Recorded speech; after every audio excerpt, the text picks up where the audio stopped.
Hello everyone, welcome to your social science class. So dear students, today we will start a new chapter of economics, sectors of Indian economy, chapter number 2. First of all, मैं आपको ये बताना चाहती हूँ कि economic activities क्या होती हैं। इकोनॉमिक एक्टिविटीज़ जिसमें भी हम कोई भी काम करते हैं, economic activities are classified into groups using some important criterion. तो कुछ इनको अलग अलग ग्रुप्स में क्लासिफाई किया जाता है, अलग अलग ग्रुप्स में बांटा जाता है और इन ग्रुप्स को क्या कहते हैं, सेक्टर्स ऑफ इकोनॉमी।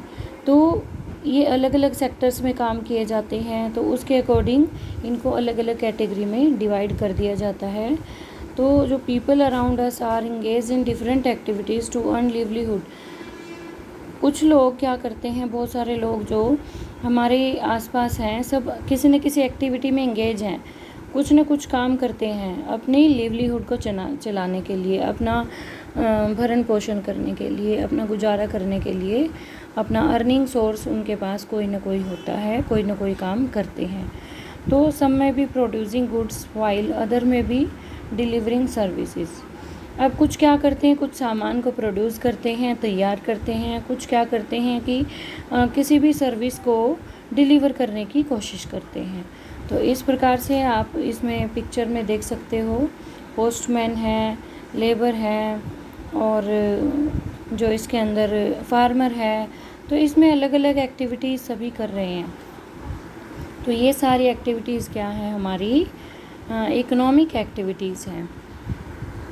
अब सबसे पहले हम बात करेंगे प्राइमरी सेक्टर। प्राइमरी सेक्टर जो है, प्राइमरी एक्टिविटी होती है, ये इकोनॉमिक एक्टिविटी में सबसे फर्स्ट जो पार्ट होता है, मेन पार्ट होता है प्राइमरी सेक्टर का, जो कि कनेक्टेड है extraction and production of natural resources. ये सीधा सीधा नेचर से जुड़ा हुआ होता है।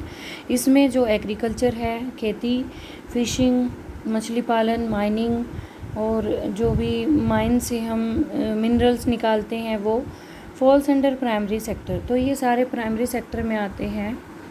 प्राइमरी सेक्टर में डायरेक्टली हम नेचुरल रिसोर्सेज से जुड़े हुए हैं, एग्रीकल्चर, माइनिंग, फिशिंग, फॉरेस्ट्री और डेयरी। तो ये सारे काम हम प्राइमरी एक्टिविटी में करते हैं। प्राइमरी सेक्टर एक बेस है। हमारी जो इकोनॉमी है, हमारी इकोनॉमी का बेस है प्राइमरी सेक्टर। तो क्योंकि जो रॉ मटेरियल होता है हमें प्राइमरी सेक्टर से मिलता है, जैसे कि हमारा एग्रीकल्चर से हमें हमारी सारी क्रॉप्स मिलती हैं, फसलें मिलती हैं, माइनिंग से मिनरल्स मिलते हैं, फिशिंग से हमें फिशेस मिलती हैं, फॉरेस्ट्री से हम पेड़ पौधे लगाते हैं, पेड़ पौधों से हमें ग्रीनरी मिलती है, मेडिसिन्स मिलती हैं, डेयरी से हमें मिल्क प्रोडक्ट्स मिलते हैं। तो इस प्रकार से ये जो सारा रॉ मटेरियल है हमें कहाँ से मिलता है, प्राइमरी सेक्टर से। तो सारा जो है बेस, हर सेक्टर का बेस क्या है, हमारा प्राइमरी सेक्टर है। तो नेचुरल प्रोडक्ट्स जो हैं हम लेते हैं डायरेक्टली, हम एग्रीकल्चर से लेते हैं, डेयरी से लेते हैं, फॉरेस्ट्री से लेते हैं, फिशिंग से। इसीलिए इसको एग्रीकल्चर सेक्टर भी बोला जाता है और एग्रीकल्चर रिलेटेड सेक्टर भी बोला जाता है। इसको बेसिक सेक्टर भी कहा जाता है।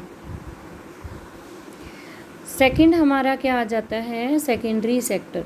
सेकेंडरी सेक्टर जो है ये एक इसमें जो इकोनॉमिक एक्टिविटीज़ होती हैं उससे रिलेटेड, यानी कि इसमें मैन्युफैक्चरिंग प्रोसेस होता है, सामान को तैयार किया जाता है। For example manufacturing of steel तैयार की जाती है।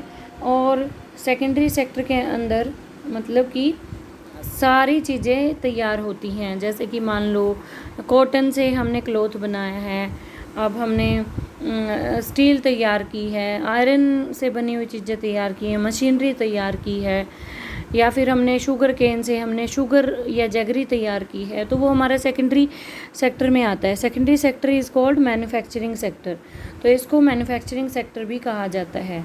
और secondary sector is based on the primary sector. Primary sector से रॉ मटेरियल आएगा, सेकेंडरी सेक्टर में जाएगा, तभी सामान तैयार किया जा सकता है, अदरवाइज़ ये सेक्टर सक्सेसफुल नहीं हो सकता। It is based on the primary sector and it is called the manufacturing sector.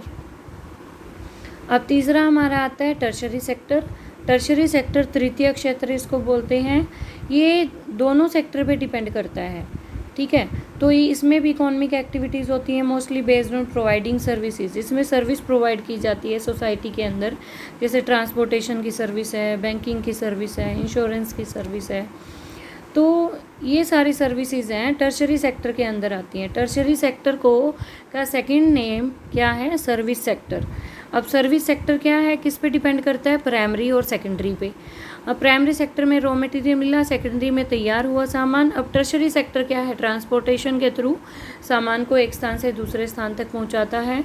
अब बैंकिंग सेक्टर में भी हम लोन लेते हैं, हमारे जो क्रेडिट्स होते हैं वो हमारे किसान इस पे बेस्ड हैं, बैंकिंग से क्रेडिट लेंगे तभी वो आगे एग्रीकल्चर कर सकते हैं।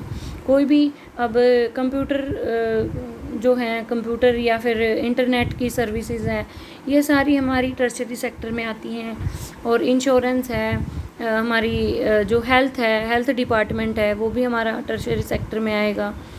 तो इस तरह से ये सारी की सारी एक्टिविटीज़ हमारी हेल्थ और एजुकेशन भी स्कूल्स कॉलेजेस जितने भी हमारे इंस्टीट्यूशंस हैं वो भी हमारे टर्शरी सेक्टर में आएंगे। तो जितनी भी सर्विसेज होती हैं all over the world, all over any country, किसी भी देश में जो भी एक्टिविटीज़ होती हैं सर्विस से रिलेटेड, तो वो सारी टर्शरी सेक्टर में आती हैं। तो इसीलिए इसको क्या बोला जाता है? सर्विस सेक्टर भी इसको बोला जाता है। So dear student, thank you, have a nice day. We will continue this chapter in our next video, and I hope you will understand this chapter. This is your introductory class, introductory video, and listen it carefully and solve the assignment